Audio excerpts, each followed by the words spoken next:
Welcome back to the channel, everybody. I am Mick Alphaname. I hope you're all having a fantastic day. We're going to begin here with this article on thecryptobasic.com, and it's titled Expert Fuels Speculation of Major Financial Giants Exploring XRP Alongside Bitcoin. Well, let me propose some things. Now, if you're talking about systems like Wisdom Tree, BlackRock, Valkyrie, if they know about Bitcoin, if they know about Ethereum, correct me if I'm wrong, Ripple and XRP have been a hot topic in the news for quite some time. Why would they not also know about that, especially with the prominent role that XRP plays in moving capital here and there? And I think it's going to play a much bigger role than people actually believe, right? If you look at how all the pieces have been set up, but why would they not know about that? Now, also XRP has clarity. Why would they not look into that? If they listen, holders of XRP stand to make a disgusting amount of money, not financial advice. I'm not a financial advisor. I'll just my humble opinion, but stand to make a disgusting amount of money. Why would they not want in on that? If they're getting in on everything else, they've gotten in on gold. They're getting in on T-bills, bonds, Bitcoin. Why not XRP if it has that potentiality? And not only that, I'll say this also, when large entities get involved, they try to take over. All right. So that's very significant also. Not to say that we even need this, because this is not what moves the price for me at all. I don't even care about that, but I have to at least consider that this is definitely a possibility. Sure. I'm still waiting on those banks. The bank money is what moves XRP, in my humble opinion. Simple as that. That's the end game for me. Right. So let's read this little tidbit here. It says, in a recent tweet, a prominent figure in the XRP community, quote, Wall Street Bulls, unquote, disclosed that rumors are supposedly circulating regarding tech behemoths such as BlackRock reevaluating their cryptocurrency strategies. Specifically, Wall Street Bulls mentioned that the preeminent firms are reviewing their positions on Bitcoin. All right. Says he added that the reexamination process includes the financial giants considering alternative digital assets like XRP. Let me stop right there. I just want to add a little bit. And I'm not saying that our experiences are similar or that all content creators' experiences are similar. But I will say this. Lots of entities reach out to you and they try to give you information. Individuals, companies, they try to make a connection with you and they try to give you information. Now, I'm not saying that this is what has happened here, but I have experience with this. Now you can never completely verify that what those entities are telling you is true, right? And they're not in charge of anything either. So things can always change because whoever's at the top making decisions could always change it, right? And then that would nullify that information. That would negate that information, correct? But is it possible that someone reached out to this individual and tried to make them privy to something? Sure. Yeah, it's definitely possible. Doesn't mean that that's going to happen. No. Do we need BlackRock to step in with something like XRP for it to pop off? No, no, we don't. All right. For me, this is just like, this is fun information and it's a bonus. If we get something like that, it's a bonus. So anyway, continuing on here, right? It says here, all right, they're reevaluating their positions. He added that it says in response to the tweet, Linda Jones gave credibility to the speculation. She remarked, quote, it has to happen eventually, unquote. I won't say it has to happen.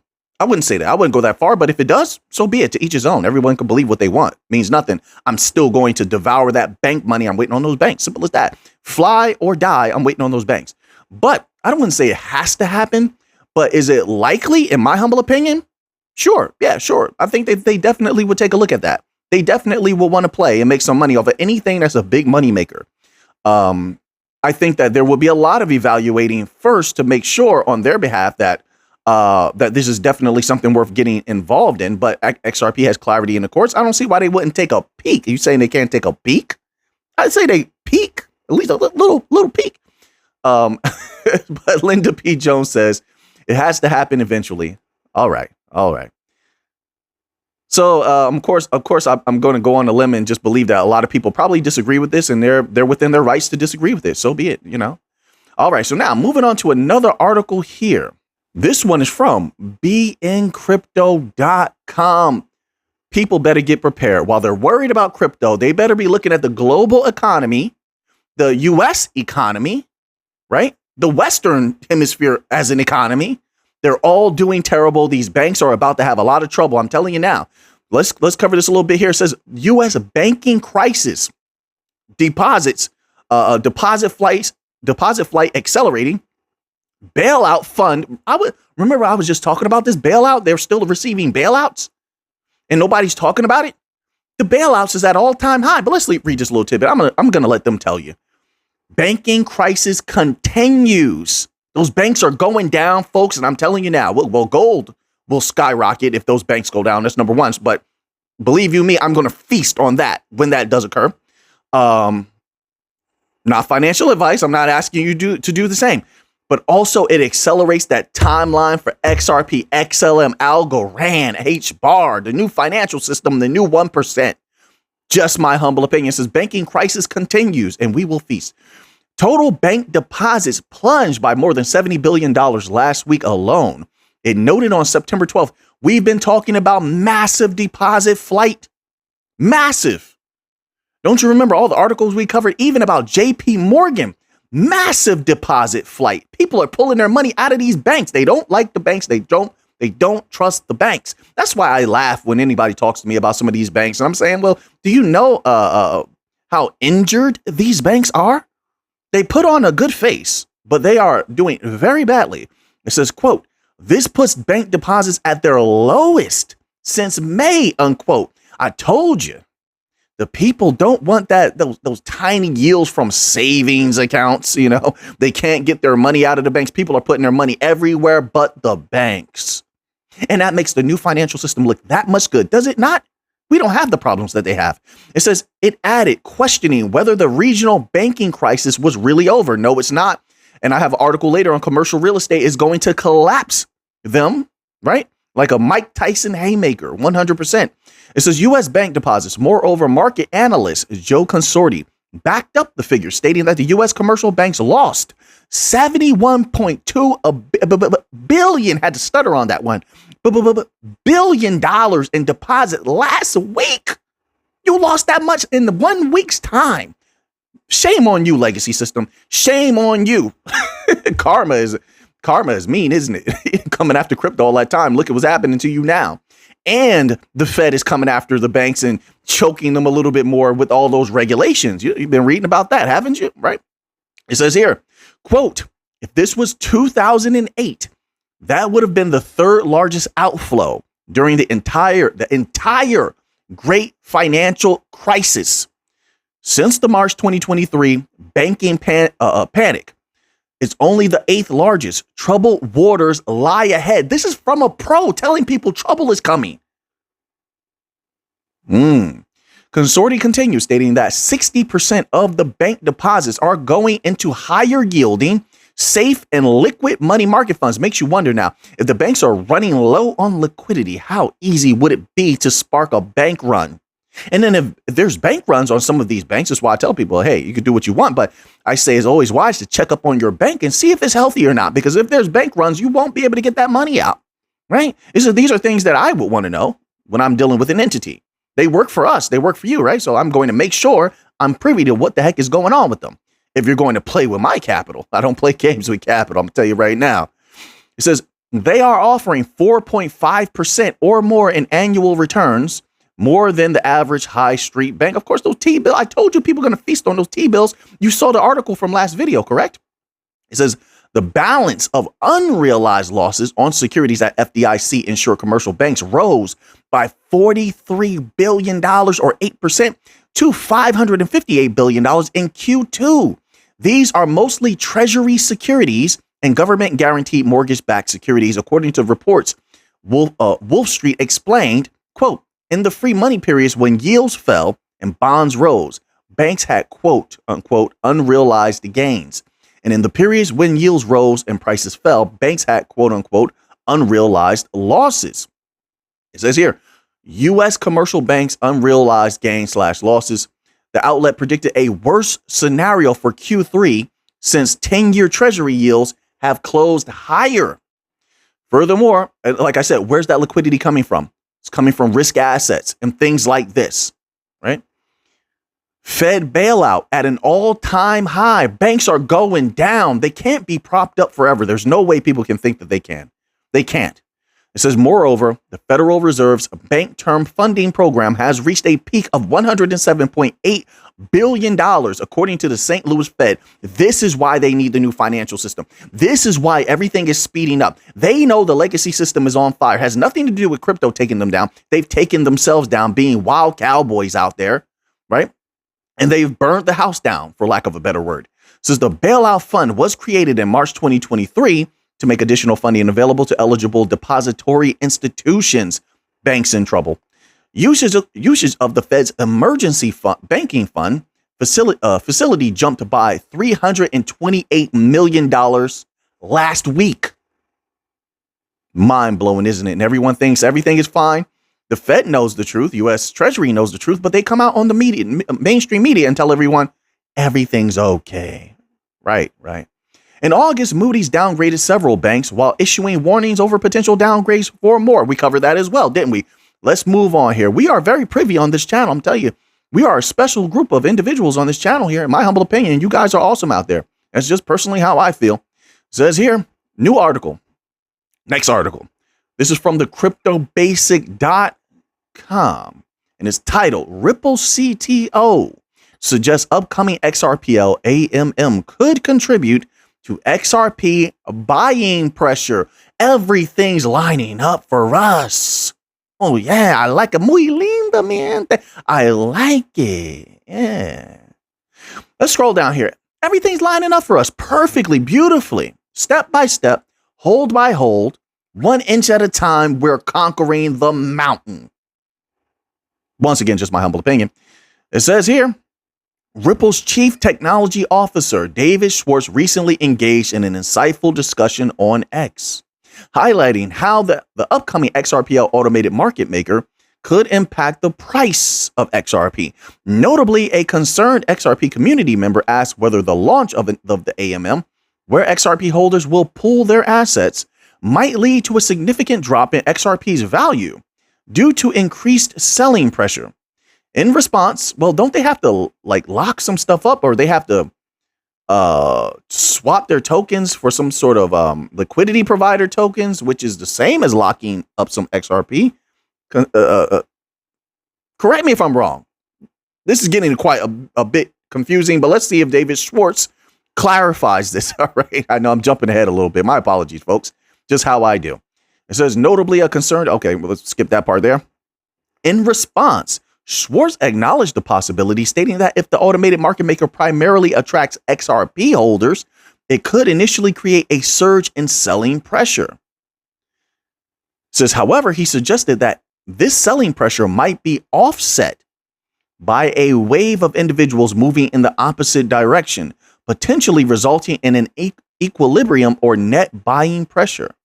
This statement captured the attention of the broader community. That's what I thought, as it implies that Schwartz anticipates a substantial influx of buyers. And Schwartz, can we agree, is quite the brilliant individual, right? All right. So this opinion holds some significance. Schwartz anticipates a substantial influx of buyers once the AMM goes live. The prospect of increased buying interest could positively impact XRP. And that's one of the beauties of AMM. It's supposed to draw more buyers. That's where you get all the liquidity from, right? Makes it more delicious for them to get involved in the XRPL and XRP, correct? Right. That's what I always thought. It says one community influencer expressed excitement over the idea, characterizing Schwartz's remarks as a, quote, hot take. Wow. Well, there's always someone to go against you. No matter what you do, someone's going to go against you. You could be the most brilliant person on earth. There were teachers who called Einstein a fool, right? All right. So there's always going to be someone who's going to have the opposite view. They're within their rights to do such a thing. So be it. But this is hot take, unquote. They pointed out that the Ripple CTO seems to expect massive buying pressure for XRP when the AMM launches. Ripple CTO cites reason behind his excitement. So he clarifies some more. Okay, let's see what he says. Notably, Schwartz made the latest remarks while addressing questions regarding the AMM on X. The Crypto Basic reported he had earlier expressed his enthusiasm for the upcoming XRPL AMM, citing it as one of the features he is most excited about for the XRPL. That we know. All right, let's skip that part. We have so much news to get to. Let's get to this next article here. So this next one is also on the cryptobasic.com. Doing a great job over there. Make sure to check them out. Give them some traffic if you can. This article is titled Analyst Highlights XRP Final Support Levels Targeting $5.85. Once correction ends. Let me make sure I put that out there. It says once the correction ends. Okay, all right. And even then, there's no guarantee, but if it goes there, that would be great, and we'll take it. Says here, Dark Defender. Why does everybody have some cool names? I just have a regular name, Mick Alphaneme. Dark Defender. I can't be Dark Alphaneme, right? That sounds like a villain. It sounds like a villain's name. Anyway, let's get back to the article. Right? Guys got to be professional. Come on now. Dark Defender highlighted the current situation in his latest XRP analysis report on X, formerly Twitter. The analyst leveraged the daily chart to make his projections, building on previous reports on XRP's movements within 3 waves. So the actual tweet, let's skip that one here. They actually wrote it in the article, so we'll skip the tweet. It says wave 1 upsurge. He pointed out that XRP had previously halted at 93 cents during wave 1 of its price action. Notably, he had set a target of $1.33 for wave 1. Listen, let me pause here. Listen, there's so many times we could have been in play, we could have played, but we cover why. Every single time we're ready to play, whether it's XRP ready to explode on its own or Bitcoin ready to explode and pull the market up, because it could just be rumors, but it still was ready to do such. Then the government comes in and says, hey, we're issuing T-bills. Then they come and say, we're issuing some more T-bills. Then last week, we're issuing some more T-bills, and the yield keeps going up. We're issuing some bonds, because there was bonds. Lots of bond selling. They had to make bonds also more delicious. So then the people go back to bonds. So it's just every time we're ready to play, they just keep draining liquidity. You see what I'm saying? So, a lot of that was at play, right? And then you have the campaign of FUD, constant campaign of FUD, and it definitely works. So that doesn't help as well. We're fighting so many battles at the same time. That's why we haven't gotten to somewhere like $1. Broken $1.33, or else I think that we could have gotten close to that at certain points. And I could be completely wrong. You can completely disagree with that. I'm fine with that.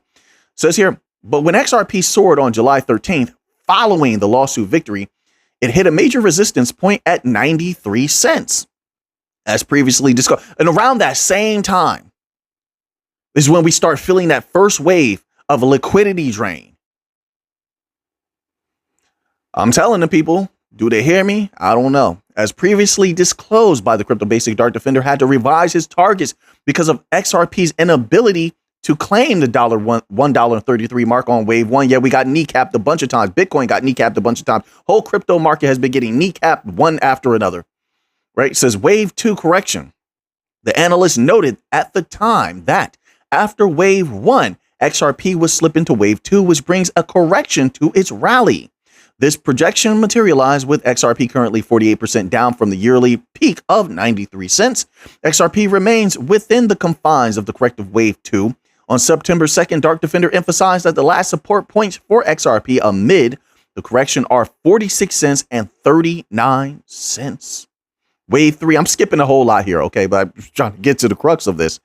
Wave 3, Dark Defender's projection suggests that the conclusion of this wave 2 correction will herald the onset of wave 3. Wave 3 is expected to usher in a more momentous rally with ambitious price targets of $1.88. Yes, tastes good, right? Sorry, I just envisioned myself with a plate, a fork, and a knife, and I'm devouring so much money. Oh yeah, I know that's a little strange, but yeah, that's how I envision taking in capital, right? That's how I think. It says $1.88 and $5.85 firmly in mind. Currently trading for 47 cents. XRP would need to increase by 294% to hit $1.88. I always take stuff like this as filler. Listen, when you're talking about XRP, Percentage means nothing. If the banks were to all flip that switch at the same time, they're actually using XRP like it's supposed to be used, like, it's the best possible product on the market. XRP, XLM, Algorand, the top three. Quant is in there as well. Quant, XDC is in there. HBAR. I love all the bank coins. I have all of them. I'm deep in all of them. Love all of them equally. But percentage means nothing given the right catalyst. Market cap means nothing given the right catalyst. So I just always see these things as just filler information. So personally, how I look at that. All right, we're moving on to another article here. I think it's the last one from the cryptobasic.com. Doing a good job. Hope they keep on doing a good job. This article is titled, Uphold Launches Instant Bank Withdrawal Feature for XRP. All right, let's find out what's going on here. See, Uphold is smart. They're currying a lot of respect. That's how I feel. I like what they do. So according to an announcement yesterday, Uphold users can utilize the feature to withdraw their XRP funds directly to their bank accounts. Quote, our new feature allows you to instantly transfer funds directly to your bank account using your debit card, unquote, Uphold tweeted yesterday. Per the announcement, the newly launched service is available 24/7, with users required to pay low fees for XRP withdrawals. Aside from XRP, Uphold users can also utilize the feature to withdraw other supported crypto assets, including Bitcoin.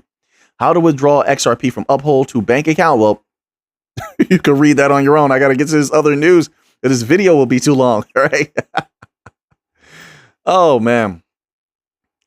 Here's something random. Why does today's youth feel like they have better rappers than we do? Right? Or better rockers, or anything better than we had? You can't be serious right now. Listen, I could put out a starting three right now. We'll crush every single rapper right now. And I don't even have to go with my top rappers at all. So let me show you. Number one, if I put Styles P on there right now, who from this generation is really going to go bar for bar with Styles P? I mean, they have to have a good flow. They have to have deep rhymes that touch on real life, diverse rhymes that touch on real. Styles P, Cannabis. Who else can I throw in there? Styles P, Cannabis already. And let me go old school and bring in one of the absolute best of all time that people forgot about, but I didn't. Let's throw in the Big Punisher, Big Pun. Yeah. So Styles P, Cannabis, and Big Pun. There are no rappers better than those three today, in my humble opinion. And people could say they could bring up a couple of different rappers, but I will put Big Pun. If you're going to talk about rhyme skills, lyrical ability, go back and listen to Capital Punishment. Right. This is from Cointelegraph. Cointelegraph.com. All right. And it's titled, Ripple CEO, Don't Start Crypto Company in the U.S. It says, U.S. is the only country that crypto startups should avoid. I agree with that right now. I mean, how could you not? They're going after everybody. They're trying to crush the crypto industry, but we're fighting back. We're doing a good job, by the way. It says Brad Garlinghouse says Singapore, United Kingdom, the UAE, they're doing a brilliant job over there. Oh, they're cooking. And Switzerland are jurisdictions with quote unquote smart crypto policies that he thinks the United States should adopt. The United States is one of, if not the worst, place to launch a cryptocurrency startup in the world. I love when Brad Garlinghouse barks on the regulators. I like to see them get put in their place. I do. I enjoy it thoroughly. According to Ripple CEO Brad Garlinghouse, whose firm is in a legal battle with the U.S. securities regulator, quote, the only country I would not encourage you to start a company right now is in the United States, unquote. Brad Garlinghouse said on September the 12th panel at Token 2049 in Singapore, who's also doing a great job. The Ripple boss wants the U.S. to take note from the likes of Singapore. You really believe they're going to do that? The problem with a lot of entities in the United States, they're too arrogant. They're too arrogant. They believe they're at the top, been at the top, deserve to be at the top, and so I don't think that they're of the mind state to learn from others or to take from them and copy them. No. They have their own ways, and I think they're going to stick to that, as you're finding out. But I understand the sentiment here. It says the United Kingdom, United Arab Emirates, and Switzerland, by enacting policies that encourage crypto innovation while protecting consumers. Garlinghouse pointed the blame at the SEC, of course. Everybody hates the SEC, claiming it was engaging in a political war with the industry with its lawsuits. How long before they come out with an SEC Netflix or Hulu series about what's going on there? Real talk, right? They're just completely corrupt. It's unbelievable. That lawsuit strategy isn't working, said Garlinghouse, and claimed Ripple and Grayscale court wins over the SEC may suggest the court's mood is turning in the industry favor. That, and let me tell you something else. We have a lot of big money that wants to get into crypto and make money off of crypto. And so they're making a big push behind the scenes. It's taking some time. Now, I will also say this. I know a lot of people don't see every single chapter. We covered chapters months ago that showed that certain big money entities were also being attacked. As soon as they were getting into crypto, look it up. When they were getting into crypto, they also got attacked out of nowhere when they never had a problem before. There's a reason for that, right? So it's taking a little bit of time, but we're making good progress. So now let's move on here. All right. So a little bit of US dollar news. Got to keep up with that dollar. When that dollar is strong, everything is crushed. When that dollar is weak, everything has a chance to run. It doesn't always run, but has a chance to run. But right now, there's so much liquidity being drained out of everything that's still a little bit difficult to attempt the typical. But this article here is from forexlive.com and it's titled US dollar chops after CPI report. Oh, you don't say. You mean inflation went up a little bit? You don't say. Haven't I been saying that? But let's read this little tidbit here. US Treasury yield, and people want them to pause? Let's keep going. US Treasury yields are modestly lower after CPI report, and the dollar is slightly softer. 2-year yield are down 5.01% from 5.04% ahead of the data, while the dollar is generally softer, including against the euro. As you can see, it's been choppy and the moves are small. Core inflation at plus 0.3% was hotter than the plus 0.2% expected, but the unrounded number of plus 0.278% was closer. And the Y/Y reading was in line year over year. There was some angst creeping into the market on rising oil prices. Oh yeah, you're going to feel it. You're not feeling it now. You're going to feel it later because they have cut. OPEC made massive cuts. They're going to stick to the cuts. They're going to make the West feel it. Simple as that. And that's going to affect everything. Food prices, gas prices, everything. We shall see. Maybe I'm wrong, but we'll see. Says with the numbers only fractionally higher than anticipated. Oh, but it's higher. So then how do you pause? How do you stop cutting rates? No, they're going to use that as an excuse. I told you. So look for bonds to remain in the driver's seat from there and stocks to have a say as well. All right. So now let's move on here. This next article here is from BISnow.com and it is titled Banks Likely to Keep Retreating from CRE, commercial real estate lending, 6 months after Silicon Valley Bank failure. They don't have a choice. Why would they not? They don't have a choice. That commercial real estate is coming down and it's going to come down hard and it's going to collapse them. They're looking for a way to survive. When they go down, it speeds up the timeline for the new financial system. Simple as that. And I'm going to tell you right now, with liquidity at being very, very low, with deposit flight being massively high, these banks need a life preserver, and the new financial system set up by Ripple, Volante, Stellar, Algorand have the key to their survival. The tokenization of everything has the key to their survival. This is why BlackRock is looking into tokenization. This is why you have all of these different companies, Wisdom Tree looking into tokenization. I have some articles here. Well, we'll get into that another time. But they're all looking into the tokenization of everything. It says, in 6 months since the market-rocking failure of Silicon Valley Bank, commercial property lending has receded into the rearview mirror for many small and regional banks, while non-banking bank lenders stepped in to fill the void when they or their borrowers can't afford it.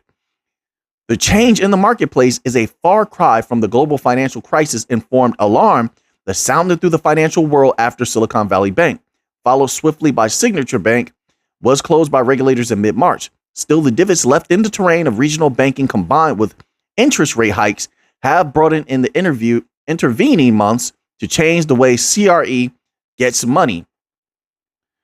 We'll keep an eye on that. 2024 and 2025 will be crazy years if they cannot find a solution. All right, let's move on here. Keep your eye on those banks, folks. Keep your eye on those banks. So this article here is from finance.yahoo.com, and it is titled, "We're in the first inning of the commercial real estate correction," billionaire real estate investor Jeff Green says. So you have billionaires telling you now, all right? By 2030, there could be 1 billion square feet of unused office space in the U.S., according to a report released in early 2023 by global real estate firm Cushman & Wakefield. And that's just one piece of the struggling commercial real estate market, which some analysts, research firms, and industry experts are worried will crash this year. Yeah, it's getting serious, isn't it? One billionaire real estate investor is gravely concerned about the commercial industry in particular. Real estate tycoon Jeff Green, who bet against the mid-2000s housing bubble and netted about $800 million, told CNBC Tuesday that we're only in the very early stages of commercial real estate correction. Quote, "I think we're just in the first innings of this correction," unquote, Green told CNBC. Quote, "I hate to say it," unquote. So knowing that and seeing how the banks are on life support right now, if we're only in the first stages, then what does all of this come to? A continuous drop in U.S. consumer savings has had a major impact on the commercial real estate market, Green explains. At the end of the redacted, there was an extra $2.1 trillion in people's savings account, which has been drained at this point completely. M2 money is at an all-time low. Didn't I say that before? We're at depression levels, folks, which shrunk to $500 billion in March 2023 and now stands at just $190 billion measly dollars, according to the Federal Reserve Bank of San Francisco. So the information is reputable. It says, quote, "As that disappears and completely evaporates with people's bank accounts, all that money, there's going to be a lot less money to spend. How does that affect the economy? How does that affect the liquidity of everything? Do people have to sell risk assets again?" So you see, there's a lot of different valleys that we may have to look out for necessarily because people have to survive. So just keep that in mind as you watch the different price actions over the next few months. I say up to a half a year. It says the San Francisco Fed even predicts that excess savings U.S. households built up during the redacted will likely be exhausted this quarter. All right, moving on to the next article here. We're almost at the end. I think we did a good job today. Yeah, I think we did pretty good. So this article here is from Reuters.com. I'm telling you, things are not looking good economically. This speeds up the timeline, in my humble opinion. The U.S. economy needs liquidity. The U.S. economy needs catalysts. It needs jobs. They need to bring those crypto companies back here. Let them start up some jobs. Let them hire people. Let them train people. They need everything. They do. They need the infrastructures. They need traceability. Everything's getting stolen. And I'm not talking about people on the ground either. Right? I'm talking about the highest levels. Corporate defaults jump. Highest August monthly tally since 2009. Right. Says the number of new corporate defaults globally reached 16 in August, the highest August monthly number since 2009. S&P said in a report released on Wednesday, the latest sign that corporate stress is building. And once again, keep this in mind when people think about large corporations and having money to play. I told you, they need the new financial system so they can reallocate. They can loosen up a lot of capital. That's number one. They can loosen that up and have capital to play with. They don't have a lot of capital to play with right now. this is what you're seeing here, or else they wouldn't be defaulting in mass, right? Then on top of that, I think every large entity across the board needs capital, more capital, or could use more capital to play with because of the tightening in lending. You see? So it all adds up. They need that liquidity. That's another thing. Too many illiquid things. They get it, they hold it, becomes illiquid.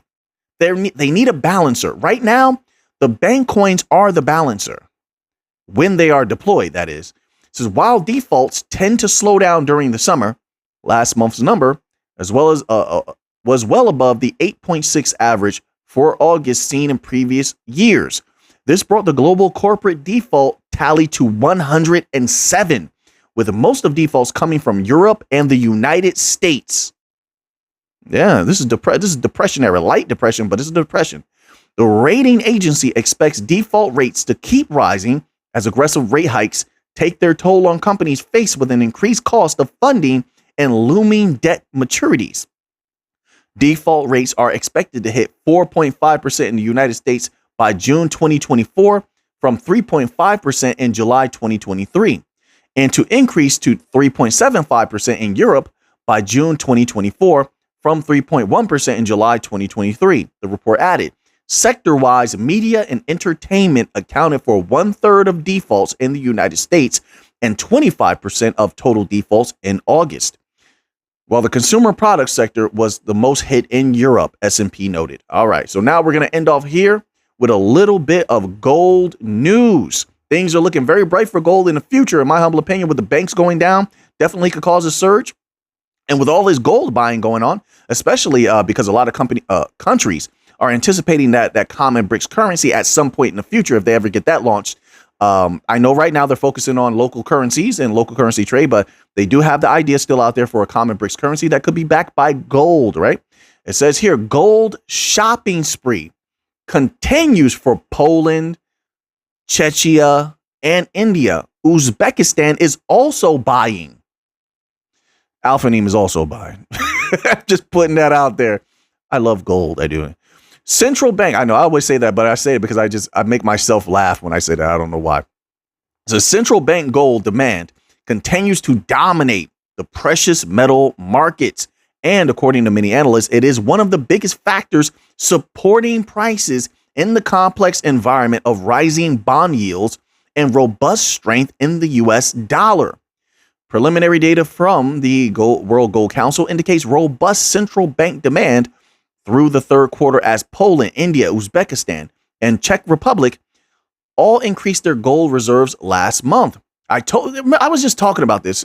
I don't remember which channel I was talking about it on, or I believe it was this one here.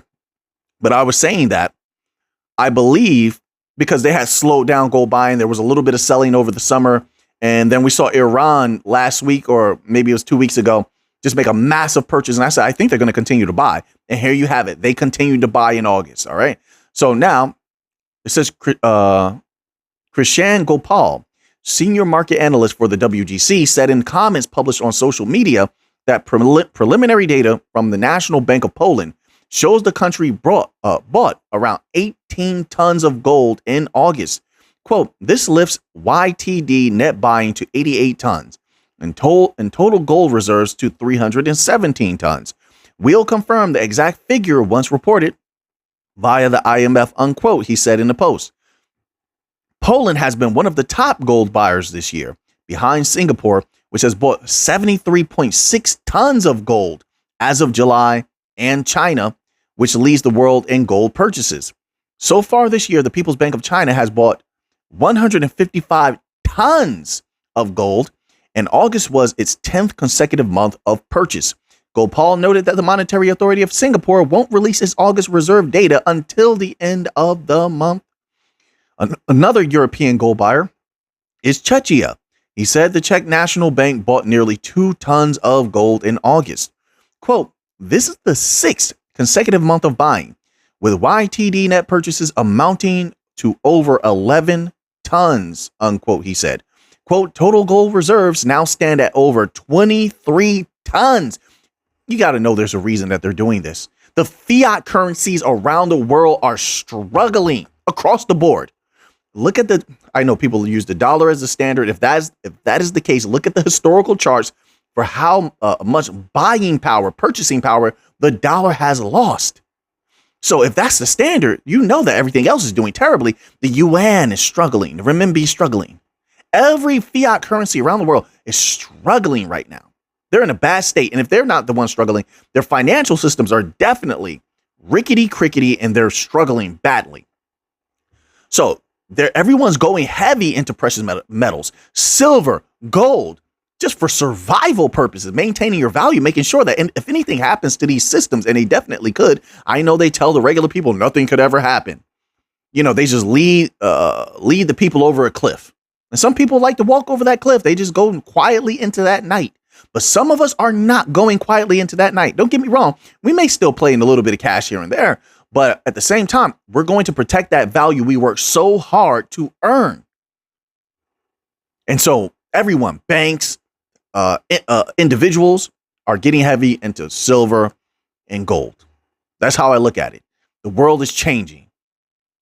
So now that you have that information, what are you going to do with it? I know what I'm going to do with it. So until next time, let's get to the money.